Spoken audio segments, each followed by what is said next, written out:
Government ने उस पर कंट्रोल रखना शुरू कर दिया, उसका कंट्रोल अपने हाथों में लेना शुरू किया। और इसकी वजह से अपन को सबसे पहले देखने को मिली क्या चीज़, बैंकों का नेशनलाइजेशन, है ना। बैंक्स का नेशनलाइजेशन क्यों किया गया, ताकि बैंक्स को हर जगह तक पहुंचाया जा सके। हाँ, उसकी रीच बढ़ाने के लिए। रूरल एरियाज मतलब जो दूर से दूर का भी गांव है वहाँ तक भी हम बैंकिंग पहुँचा सके, इस ऑब्जेक्टिव से बैंक को नेशनलाइज किया था। क्योंकि प्राइवेट बैंक कभी भी रूरल एरिया में नहीं जाएगा, है ना, क्योंकि प्राइवेट बैंक को चाहिए फ़ायदा, तो वो बिल्कुल नहीं जाएगा उसमें। ग्रेजुअली ये चीज़ जो है इतनी टाइट होती चली गई कि हर एक काम करने के लिए अब आपको लाइसेंस और परमिट्स की ज़रूरत है। हाँ, आप वही कोटा सिस्टम होता था, आपको इतना प्रोडक्शन करना अलाउड है, आपको अब यदि इससे ऊपर कुछ परफॉर्म करना है तो आपको उसके लिए परमिशन लेनी पड़ेगी। ठीक, शुरुआती सालों में तो देखा गया, शुरुआती सालों में 15-20 साल में जब पब्लिक सेक्टर यूनिट्स की परफॉर्मेंस अच्छी हुआ करती थी, वो प्रॉफिट मेकिंग ऑर्गेनाइजेशन भी थे और उनका परफॉर्मेंस भी अच्छा हुआ करता था। लेकिन लेटर ऑन फिर ये स्थिति ख़राब होती चली गई। 1980s तक आते आते जो है पब्लिक सेक्टर यूनिट्स का अंडर परफॉर्म करना और उनका लॉस करना गवर्नमेंट के लिए बहुत बड़ा फाइनेंशियल बर्डन हो गया।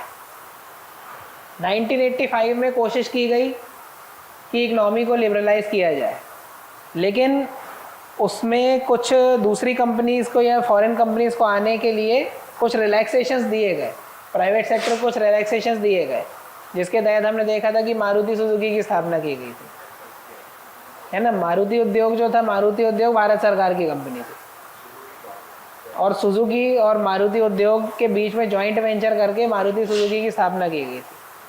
ठीक, जिससे पहली बार देश में सस्ती कार आई थी। मिडिल क्लास पर्सन को ध्यान में रखते हुए सस्ती कार लाने के उद्देश्य से ऐसा काम किया गया था। ठीक, मारुति 800 आई थी जिस कारण से। ऑल्टो तो बहुत बाद में आएगी। पहले से मारुति 800 ही चलती थी।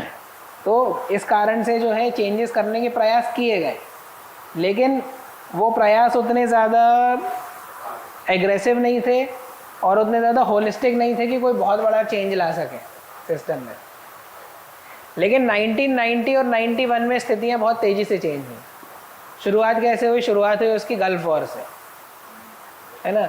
जब इराक ने कुवैत पे हमला किया था, तो इराक, वो गल्फ़ एरिया, गल्फ़ रीजन में जो डिसरप्शन हुआ उसकी वजह से ऑयल की जो ग्लोबल सप्लाई थी उस पर बहुत फ़र्क पड़ा।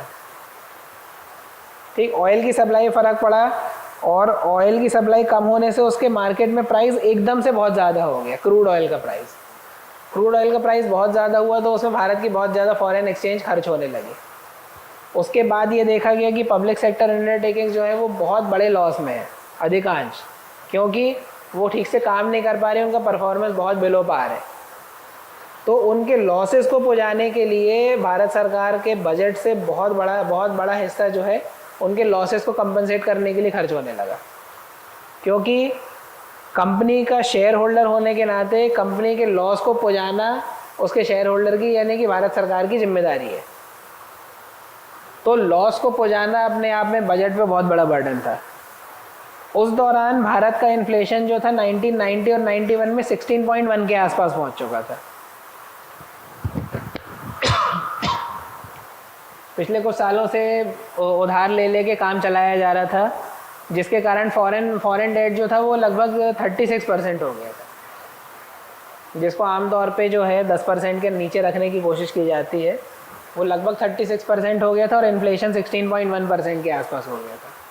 तो जब स्थिति इतनी आउट ऑफ द हैंड हो चुकी थी, इतनी बुरी स्थिति, और दूसरी बात जो है जब ये निर्णय लिया गया तब ये इस बात के ध्यान में रख के लिया गया कि अब केवल अगले 10 दिन का इंपोर्ट करने लायक फॉरेन एक्सचेंज बचा था। मतलब कुल मिला के भारत की स्थिति बहुत ख़राब थी।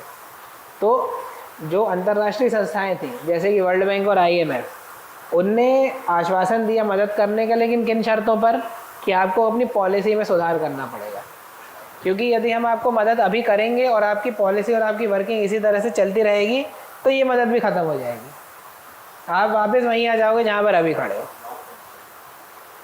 लॉन्ग टर्म के हाँ, हम आपको जो फंड देंगे आप उसको अगले 1-2 साल में खर्च करके फिर ख़त्म कर दोगे, तो आपको चेंज करनी पड़ेगी अपनी पॉलिसी। तो पॉलिसी जब चेंज करने की बात आई तब उसके बाद फिर भारत सरकार ने ये डिसाइड किया, उससे प्रधानमंत्री पीवी नरसिंह राव थे, उनकी सरकार ने डिक्लेयर किया कि अब भारत जो है क्लोज्ड इकनॉमी या नैरो इकनॉमी नहीं है, अब भारत जो है ग्लोबलाइज्ड इकनॉमी बनाना है। तो वहाँ पे लिबरलाइजेशन शुरू किया गया। तो लिबरलाइजेशन में सबसे पहले क्या किया कि 17 किस्म के उद्योग ऐसे हुआ करते थे जो केवल सरकार के लिए रिजर्व्ड थे।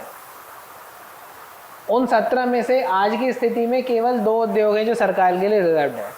एक है न्यूक्लियर पावर और दूसरा है रेलवे। आज के समय कहाँ है?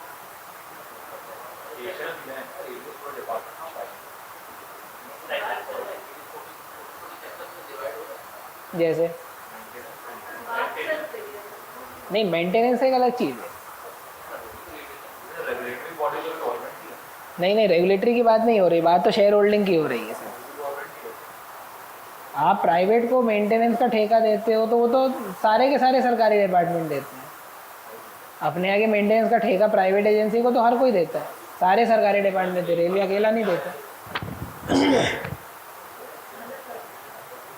देखिए, सिर्फ जो न्यूक्लियर सेक्टर एक ऐसा सेक्टर है जहाँ पे किसी किस्म का प्राइवेट का कोई इंटरवेंशन नहीं है अभी। और आप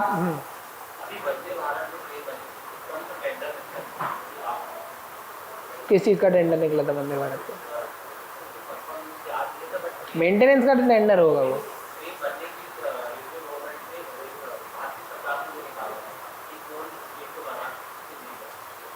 अरे तो वो टेंडर निकाला था वो उसके लिए कि भारत की कंपनियां हैं जो रेल कोचेस बनाती हैं, जैसे इंटीग्रल कोच फैक्ट्री है, तो इंटीग्रल कोच फैक्ट्री भारत सरकार की कंपनी है। अरे तो भारत सरकार देखो, कंपनी जो होती है ना अपने शेयर होल्डर से अलग एंटिटी होती है, ठीक है। कंपनी जो होती है ना वो सेपरेट लीगल एंटिटी का कॉन्सेप्ट होता है। मतलब एक कंपनी, एक कानून की नज़र में कंपनी एक अलग व्यक्ति है और उसका शेयर होल्डर एक अलग व्यक्ति है। तो यदि डिपार्टमेंट ऑफ रेलवे को नए ट्रेन बनानी है या नए किस्म के ट्रेन के डिब्बे बनवाने हैं तो वो टेंडर निकालेगी कि अब, और पार्टिसिपेट करने वाली उसी की अपनी कंपनियां रहेंगी, लेकिन उसमें से कौन बनाएगा, इसके लिए टेंडर निकाला गया। नहीं, रेलवे का प्राइवेटाइजेशन नहीं हुआ है।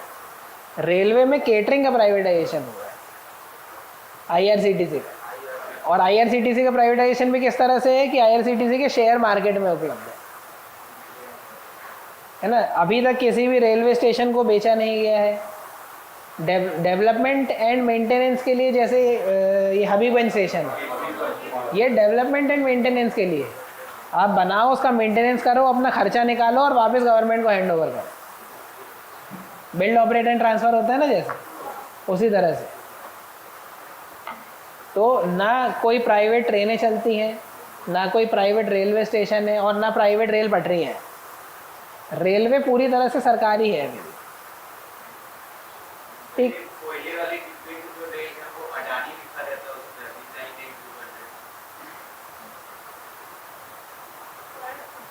अडानी लिखा रहता होगा क्योंकि अडानी उसको स्पॉन्सर कर रहा होगा।